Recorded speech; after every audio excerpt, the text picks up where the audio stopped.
അമൃത് Veni life kit presents daily news സായാഹ്ന വാർത്തകൾ powered by Pulimoottil silks KSFE in association with Joya Lucas.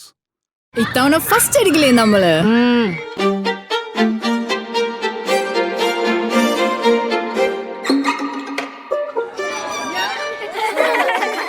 കുട്ടികൾക്കൊക്കെ pain ശല്യം ഉണ്ടാകും. അതുകൊണ്ട് ലൈസ് കിറ്റ് ഉപയോഗിച്ച് ക്ലാസ്സിൽ വരാൻ പ്രത്യേക ശ്രദ്ധിക്കണം. ലൈസ് കിറ്റ് ലൈസ് റിമൂവർ പെയിൻ ശല്യത്തിൽ നിന്നും ഉടനടി ആശ്വാസം. നമസ്കാരം, ഞാൻ DC ബിജു. ഡെയിലി ന്യൂസിന്റെ സായന വാർത്തകളിലേക്ക് സ്വാഗതം. ഇന്ന് നവംബർ 17 തിങ്കളാഴ്ച. സൗദി അറേബ്യയിൽ ഉംറ തീർത്ഥാടനം കഴിഞ്ഞ് മടങ്ങിയ സംഘം സഞ്ചരിച്ച ബസ് കത്തി 42 ഹൈദരാബാദ് സ്വദേശികൾക്ക് ദാരുണാന്ത്യം. ടാങ്കർ ലോറിയുമായി കൂട്ടിയിടിച്ചതിന് പിന്നാലെ ബസ്സിന് തീപിടിക്കുകയായിരുന്നു. 20 സ്ത്രീകളും 11 കുട്ടികളും മരിച്ചവരിൽ ഉൾപ്പെടും. 43 പേരായിരുന്നു ബസ്സിലുണ്ടായിരുന്നത്. അപകടത്തിൽ നിന്ന് ഒരാൾ മാത്രം രക്ഷപ്പെട്ടതായാണ് വിവരം. ഇന്ത്യൻ സമയം പുലർച്ചെ 1:30 സംഭവം. ബദറിനും മദീനയ്ക്കും ഇടയിലുള്ള മുഫറഹാത്ത് എന്ന സ്ഥലത്ത് വെച്ചായിരുന്നു അപകടം. മല്ലപ്പള്ളിയിലെ ബസാർഗഡിൽ നിന്നുള്ള 16 പേരെ തിരിച്ചറിഞ്ഞതായി തെലങ്കാന IT വകുപ്പ് മന്ത്രി D. ശ്രീധർ ബാബു പറഞ്ഞു. കേരളത്തിലെ SIR നടപടികൾ അടിയന്തരമായി നിർത്തിവെക്കാൻ ഉത്തരവിടണമെന്നാവശ്യപ്പെട്ട് മുസ്ലിം ലീഗ് സുപ്രീം കോടതിയെ സമീപിച്ചു. SIR നടപടികളിൽ ഏർപ്പെട്ടിരിക്കുന്ന ജീവനക്കാർക്ക് സമ്മർദ്ദം താങ്ങാനാകുന്നില്ലെന്ന് ചൂണ്ടിക്കാട്ടിയാണ് മുസ്ലിം ലീഗിന്റെ ഹർജി. മുസ്ലിം ലീഗ് നേതാവ് PK കുഞ്ഞാലിക്കുട്ടിയാണ് ലീഗിന് വേണ്ടി സുപ്രീം കോടതിയെ സമീപിച്ചിരിക്കുന്നത്. കണ്ണൂർ പയ്യന്നൂർ ഏറ്റുകുടുക്കയിൽ BLO അനീഷ് ജോർജ് ജീവനൊടുക്കിയ സംഭവത്തിൽ CPMനെതിരെ ആരോപണവുമായി കോൺഗ്രസ് നേതാക്കൾ. CPM പ്രവർത്തകർ അനീഷ് ജോർജിനെ ഭീഷണിപ്പെടുത്തിയിരുന്നുവെന്ന് പ്രതിപക്ഷ നേതാവ് VD സതീശനും KPCC പ്രസിഡന്റ് സണ്ണി ജോസഫ് MLAയും ആരോപിച്ചു. സംഭവത്തിൽ വസ്തുനിഷ്ഠമായ അന്വേഷണം വേണമെന്ന് KPCC പ്രസിഡന്റും ഗൌരവമായ അന്വേഷണം വേണമെന്ന് പ്രതിപക്ഷ നേതാവും ആവശ്യപ്പെട്ടു. Booth level officer Aneesh George ജീവനൊടുക്കിയ സംഭവത്തിൽ BJPയെ സഹായിക്കുകയാണ് പ്രതിപക്ഷ നേതാവിന്റെ അജണ്ടയെന്ന് CPM കണ്ണൂർ ജില്ലാ സെക്രട്ടറി KK രാഗേഷ്. അനീഷിന്റെ അച്ഛൻ തന്നെ ജോലി സമ്മർദ്ദമുണ്ടെന്ന് പറഞ്ഞിട്ടുണ്ടെന്നും പിതാവ് പറഞ്ഞത് VD സതീശന് വിശ്വസിക്കാൻ ആകില്ലയെന്നും രാഗേഷ് ചോദിച്ചു. എങ്ങനെയെങ്കിലും മരണം CPMന്റെ പെടലിക്കിടാനാണ് സതീശന്റെ ശ്രമമെന്നും കേരളത്തിലെ പ്രതിപക്ഷ നേതാവിന് രാഹുൽ ഗാന്ധി പറയുന്നതല്ല RSS പറയുന്നതാണ് പഥ്യമെന്നും KK രാഗേഷ് മാധ്യമങ്ങളോട് പറഞ്ഞു. കോഴിക്കോട് SIR നടപടികൾക്ക് നിയോഗിച്ച BLOയ്ക്ക് കോഴിക്കോട് സബ് കളക്ടർ കാരണം കാണിക്കൽ നോട്ടീസ് നൽകി. ഫോമുകൾ വിതരണം ചെയ്തതിലെ കുറവ് ചൂണ്ടിക്കാട്ടിയാണ് നോട്ടീസ് അയച്ചത്. PWD സീനിയർ ക്ലർക്കായ അസ്ലമിനാണ് നോട്ടീസ് അയച്ചത്. ഏൽപ്പിച്ച ജോലി നിരുത്തരവാദിത്വമായി കൈകാര്യം ചെയ്തെന്നാണ് നോട്ടീസിൽ പറയുന്നത്. നവംബർ 13 നൽകിയ കാരണം കാണിക്കൽ നോട്ടീസാണ് ഇപ്പോൾ പുറത്തുവന്നത്. തമിഴ്നാട്ടിൽ റവന്യൂ ജീവനക്കാർ നാളെ മുതൽ തീവ്ര വോട്ടർ പട്ടിക പരിഷ്കരണ നടപടികളിൽ സഹകരിക്കില്ല. അമിത ജോലി ഭാരമെന്നും ജില്ലാ കളക്ടർമാർ മാനസികമായി സമ്മർദ്ദത്തിലാക്കുന്നുവെന്നും ആരോപിച്ചാണ് SIR നടപടികളിൽ നിന്ന് വിട്ടുനിൽക്കുന്നതെന്ന് ജീവനക്കാരുടെ സംഘടനയായ ഫെറ അറിയിച്ചു. ശരിയായ പരിശീലനം നൽകാതെയാണ് നടപടികൾക്കായി നിയോഗിച്ചതെന്നും മതിയായ ജീവനക്കാരില്ലെന്നും ആവശ്യത്തിന് ഫണ്ട് അനുവദിച്ചിട്ടില്ലെന്നുമാണ് പരാതി. രാജസ്ഥാനിൽ BLO ആയി ജോലി ചെയ്തിരുന്ന അധ്യാപകൻ ആത്മഹത്യ ചെയ്തു.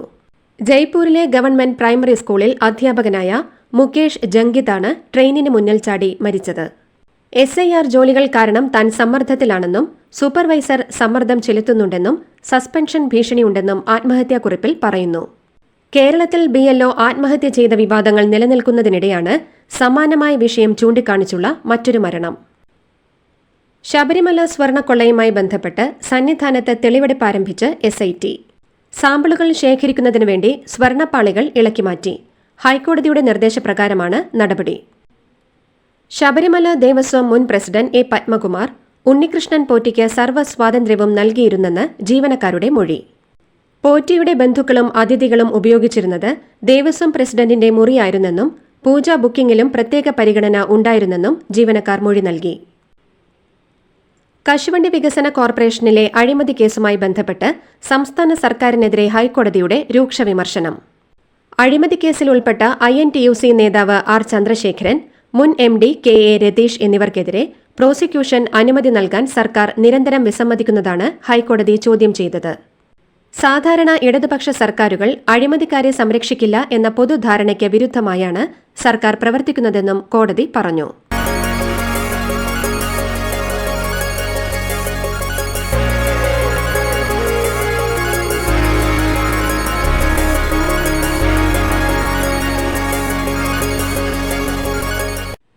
TP വധക്കേസ് പ്രതികൾക്ക് ജാമ്യം അനുവദിക്കാതെ സുപ്രീം കോടതി. TP വധക്കേസ് ഒരു കൊലപാതക കേസാണെന്നും പെട്ടെന്ന് എങ്ങനെ ജാമ്യം നൽകുമെന്നും സുപ്രീം കോടതി ചോദിച്ചു. കേസുമായി ബന്ധപ്പെട്ട് വിചാരണ കോടതിയുടെ രേഖകൾ കാണണമെന്നും കോടതി പറഞ്ഞു. സാക്ഷിമൊഴികൾ അടക്കം കാണാതെ തീരുമാനമെടുക്കാൻ കഴിയില്ലെന്ന് വ്യക്തമാക്കിയ കോടതി ഇടക്കാല ജാമ്യം നൽകണമെന്ന ആവശ്യവും അംഗീകരിച്ചില്ല. TP വധക്കേസിലെ പ്രതിയായ ജ്യോതി ബാബുവാണ് ജാമ്യത്തിനായി സുപ്രീം കോടതിയെ സമീപിച്ചത്. അധികാരമല്ല ആദർശമാണ് വലുതെന്ന് CPI വിട്ട് കോൺഗ്രസിൽ ചേർന്ന ശ്രീനാദേവി കുഞ്ഞമ്മ. അഴിമതിക്കെതിരെ പ്രതികരിച്ചതിന് ജീവിച്ചിരിക്കുന്ന രക്തസാക്ഷിയാണ് താനെന്നും ശ്രീനാദേവി കുഞ്ഞമ്മ പറഞ്ഞു.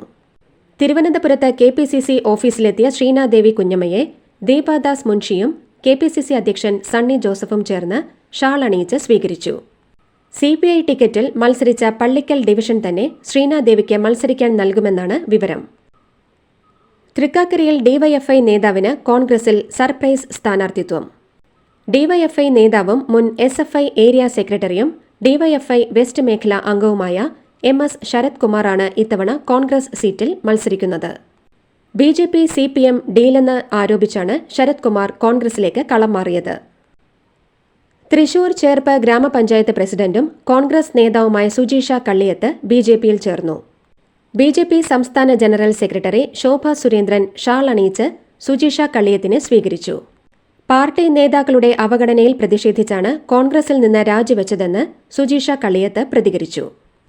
കഴിഞ്ഞ 5 വർഷം കോൺഗ്രസ് നേതാക്കൾ തന്നെ ഭരിക്കാൻ അനുവദിച്ചില്ലെന്ന് സുജീഷ ആരോപിക്കുന്നു. ആലപ്പുഴയിൽ Congress block general secretary CPI സ്ഥാനാർത്ഥി. Thaikkattussery Congress block general secretary KR ചക്രപാണിയാണ് പാർട്ടി വിട്ടത്. സ്ഥാനാർത്ഥിത്വം വാഗ്ദാനം ചെയ്തിട്ട് നൽകാത്തതിനെ തുടർന്നാണ് CPIയിൽ ചേർന്നത്. 40 വർഷമായി കോൺഗ്രസ് പ്രവർത്തകനായിരുന്ന KR ചക്രപാണി ഗ്രൂപ്പുകൾ പാർട്ടി കീഴടക്കുന്നു എന്നാരോപിച്ചാണ് പാർട്ടി മാറ്റം. തദ്ദേശ തെരഞ്ഞെടുപ്പിൽ നിശ്ചയിച്ചിരുന്ന സ്ഥാനാർത്ഥിയെ മാറ്റിയതിൽ പ്രതിഷേധിച്ച് ആലപ്പുഴ CPMൽ രാജി. ആലപ്പുഴ കണിച്ചകുളങ്ങര ചെത്തി ബ്രാഞ്ചിൽ നിന്ന് 3 CPM LC മെമ്പർമാർ രാജിക്കത്ത് നൽകി. 5ാം വാർഡ് സ്ഥാനാർത്ഥി നിർണയവുമായി ബന്ധപ്പെട്ട തർക്കത്തെ തുടർന്നാണ് രാജി. തദ്ദേശ തെരഞ്ഞെടുപ്പിൽ തൃശൂർ കോർപ്പറേഷനിൽ BJPക്ക് വിമത സ്ഥാനാർത്ഥി. BJP പ്രവർത്തകനായിരുന്ന CR സുജിത്താണ് സ്വതന്ത്രനായി മത്സരിക്കാൻ ഒരുങ്ങുന്നത്. പാർട്ടിയിൽ നിന്നും സുജിത്ത് രാജിവെച്ചു. സ്ഥാനാർത്ഥി നിർണയത്തിലെ അതൃപ്തി വ്യക്തമാക്കിയാണ് സുജിത്തിന്റെ രാജി. പത്മജ വേണുഗോപാലിന്റെ സമ്മർദ്ദത്തിൽ വാർഡിൽ BJP സ്ഥാനാർത്ഥിയെ നിർത്തിയതിൽ പ്രതിഷേധിച്ചാണ് രാജി. അതീവ ഗുരുതരമായ ചില സംഭവങ്ങൾ BJPയുമായി ബന്ധപ്പെട്ട് തിരുവനന്തപുരം നഗരത്തിൽ ഉണ്ടായിട്ടുണ്ടെന്ന് CPM ജില്ലാ secretary advocate V. Joy. RSS ശാഖയിൽ പീഡനം ആരോപിച്ച കാഞ്ഞിരപ്പള്ളി സ്വദേശിയായ അനന്തു അജിയുടെ മരണവുമായി ബന്ധപ്പെട്ട് മികച്ച അന്വേഷണമാണ് നടക്കുന്നത്. പ്രകൃതി വിരുദ്ധ രീതികൾ അവലംബിക്കുന്ന പ്രസ്ഥാനം വേറെയില്ല എന്നതാണ് അനന്തു അജിയുടെ ഫേസ്ബുക്ക് കുറിപ്പിൽ നിന്നും വ്യക്തമാകുന്നത്. ആരെങ്കിലും മരിച്ചാൽ അവരോട് ഒരു ദയമോ സ്നേഹമോ കാണിക്കാൻ BJP തയ്യാറാകുന്നില്ലെന്നും അദ്ദേഹം പറഞ്ഞു. ലൈംഗികാരോപണത്തെ തുടർന്ന് കോൺഗ്രസിന്റെ പ്രാഥമിക അംഗത്വത്തിൽ നിന്നും പുറത്താക്കിയ രാഹുൽ മാങ്കൂട്ടത്തിൽ വീണ്ടും കോൺഗ്രസ് വേദിയിൽ. പാലക്കാട് കണ്ണാടി മണ്ഡലത്തിലെ കോൺഗ്രസ് സ്ഥാനാർത്ഥികളുടെ പ്രഖ്യാപന വേദിയിലാണ് രാഹുൽ പങ്കെടുത്തത്. നേരത്തെ കണ്ണാടിയിൽ സ്ഥാനാർത്ഥി നിർണയ ചർച്ചയിലും രാഹുൽ പങ്കെടുത്തിരുന്നു. ബംഗാൾ ഉൾക്കടലിനും ശ്രീലങ്കയ്ക്കും മുകളിലായി പുതിയ ന്യൂനമർദ്ദം രൂപപ്പെട്ടു. സംസ്ഥാനത്ത് ഇന്നും നാളെയും ഇടിമിന്നലോട് കൂടിയ മഴയ്ക്ക് സാധ്യതയുണ്ടെന്ന് കാലാവസ്ഥാ വിദഗ്ധർ. കിഴക്കൻ മേഖലയിലും മധ്യ തെക്കൻ ജില്ലകളിലും കൂടുതൽ മഴ സാധ്യതയുണ്ടെന്നാണ് പ്രവചനം. അതേസമയം അടുത്ത 3 മണിക്കൂറിൽ കേരളത്തിലെ എറണാകുളം, തൃശൂർ, പാലക്കാട് ജില്ലകളിൽ ഒറ്റപ്പെട്ടയിടങ്ങളിൽ നേരിയ മഴയ്ക്ക് സാധ്യതയുണ്ടെന്ന് കേന്ദ്ര കാലാവസ്ഥാ വകുപ്പ് അറിയിച്ചു. തിരുവനന്തപുരം പാലോട് പടക്ക നിർമ്മാണശാലയ്ക്ക് തീപിടിച്ചുണ്ടായ അപകടത്തിൽ ഗുരുതരമായി പൊള്ളലേറ്റ് ചികിത്സയിലായിരുന്ന തൊഴിലാളി മരിച്ചു. നിർമ്മാണശാലയിലെ തൊഴിലാളിയായ താളിക്കുന്ന സ്വദേശി ഷീബയാണ് മരിച്ചത്. ഗുരുതരമായി പൊള്ളലേറ്റ് തിരുവനന്തപുരം മെഡിക്കൽ കോളേജ് ആശുപത്രിയിൽ ചികിത്സയിലായിരുന്നു. കൺഗ്രാചുലേഷൻസ് മിടുക്കിയാട്ടോ. പൈലറ്റ് ആവണമെന്ന് പറയണേ. അവളുടെ ആഗ്രഹമല്ലേ, അവള് പറക്കട്ടെ. ചെലവ് എത്രയാന്ന്? KSFയുടെ പുതിയ ഹാർമണി ചിട്ടി ചേരണം. കണ്ണടച്ചു തുറക്കും മുമ്പ് അവളുടെ +2 കഴിയില്ലേ. കടം വാങ്ങാതെയും സ്ഥലം വിൽക്കാതെയും കുട്ടികളെ പഠിപ്പിക്കാം. KSFE ഹാർമണി ചിട്ടികൾ. KSFE ഹാർമണി ചിട്ടിയിൽ ചേരുന്ന 100 ഭാഗ്യശാലികൾക്ക് സിംഗപ്പൂർ യാത്ര സൗജന്യം. ചെങ്കോട്ട സ്ഫോടനവുമായി ബന്ധപ്പെട്ട് അറസ്റ്റിലായ വനിതാ ഡോക്ടർ ഷഹീനയ്ക്ക് ലഷ്കർ-ഇ-ത്വയ്ബയുമായും ബന്ധമെന്ന് സൂചന. ഇതുമായി ബന്ധപ്പെട്ട് നിർണായകമായ ഡയറിക്കുറിപ്പുകൾ കിട്ടി. അതേസമയം അറസ്റ്റിലായ ഭീകരൻ ആദിലിന്റെ സഹോദരൻ മുസാഫറിനെ കണ്ടെത്താനുള്ള ശ്രമങ്ങൾ തുടരുകയാണ്. ഇയാൾ നിലവിൽ അഫ്ഗാനിസ്ഥാനിലാണെന്നാണ് വിവരം. ബീഹാറിലെ പുതിയ NDA സർക്കാർ വ്യാഴാഴ്ച സത്യപ്രതിജ്ഞ ചെയ്യും. പട്നയിലെ ഗാന്ധി മൈതാനത്തിലാണ് സത്യപ്രതിജ്ഞാ ചടങ്ങ്. പ്രധാനമന്ത്രി നരേന്ദ്രമോദി ഉൾപ്പെടെയുള്ളവർ ചടങ്ങിൽ പങ്കെടുക്കും. തിരഞ്ഞെടുപ്പിൽ മികച്ച വിജയം നേടി മുഖ്യമന്ത്രിയായി 10ാം തവണയും അധികാരമേൽക്കാൻ ഒരുങ്ങുകയാണ് നിതീഷ് കുമാർ. നിതീഷിനെ നിയമസഭാ കക്ഷി നേതാവായി തെരഞ്ഞെടുത്തു. രാജ്യത്ത് ഒരു വ്യക്തി ഇത്രയധികം തവണ മുഖ്യമന്ത്രി പദവിയിലെത്തുന്നത് ഇത് ആദ്യമായാണ്. ബീഹാറിലെ കനത്ത തോൽവിയുടെ പശ്ചാത്തലത്തിൽ RJD നേതാവ് ലാലു പ്രസാദ് യാദവിന്റെ 3 പെൺമക്കൾ കൂടി മകനും RJD നേതാവുമായ തേജസ്വി യാദവിനെ വിമർശിച്ച് വീട്ടിൽ നിന്നും മാറി.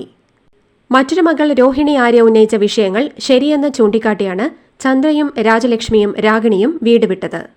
എല്ലാ പ്രശ്നങ്ങൾക്കും കാരണം തേജസ്വിയുടെ രാഷ്ട്രീയ ഉപദേശകനും രാജ്യസഭാ MPയുമായ സഞ്ജയ് യാദവാണെന്നാണ് സഹോദരിമാർ പറയുന്നത്.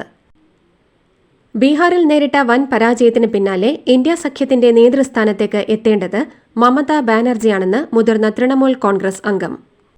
NDAയ്ക്കെതിരായ രാഷ്ട്രീയ പോരിൽ ഇന്ത്യ സഖ്യത്തിന്റെ സാരഥിയാവേണ്ടത് പശ്ചിമ ബംഗാൾ മുഖ്യമന്ത്രി മമതാ ബാനർജിയാണെന്നാണ് മുതിർന്ന നേതാവ് കല്യാൺ ബാനർജി വിശദമാക്കുന്നത്. കർണാടകയിൽ ജയിൽ ADGP ദയാനന്ദിന്റെ പേരിൽ തട്ടിപ്പ്. ദയാനന്ദിന്റെ ഫോട്ടോ ഉപയോഗിച്ച് വ്യാജ ഫേസ്ബുക്ക് അക്കൗണ്ട് തുറന്നായിരുന്നു പണപ്പിരിവ്. മെസഞ്ചർ വഴിയാണ് തട്ടിപ്പ് സംഘം പണം ആവശ്യപ്പെട്ടത്. സൈബർ പോലീസിൽ പരാതി നൽകിയിട്ടും തട്ടിപ്പ് തുടരുകയാണ്. 3 തവണ വ്യാജ അക്കൗണ്ട് തുറന്നതായാണ് ADGP പറയുന്നത്.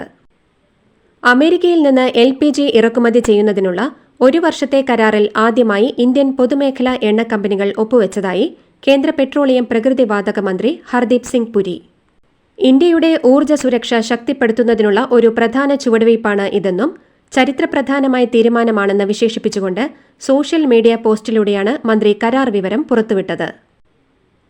തെക്കുകിഴക്കൻ കോങ്കോയിലെ കോപ്പർ ഖനി തകർന്ന് 49 പേർ കൊല്ലപ്പെട്ടെന്നും 20 പേരെ അത്യാസന്ന നിലയിൽ ആശുപത്രിയിൽ പ്രവേശിപ്പിച്ചെന്നും റിപ്പോർട്ടുകൾ. ഖനിയിൽ തൊഴിലാളികളും സൈനികരും തമ്മിൽ അപകടത്തിനു മുൻപ് ഏറ്റുമുട്ടലുണ്ടായിരുന്നു. ഈ ഘട്ടത്തിൽ തൊഴിലാളികൾ ഖനിക്കകത്തെ ഇടുങ്ങിയ പാലത്തിലേക്ക് കയറി.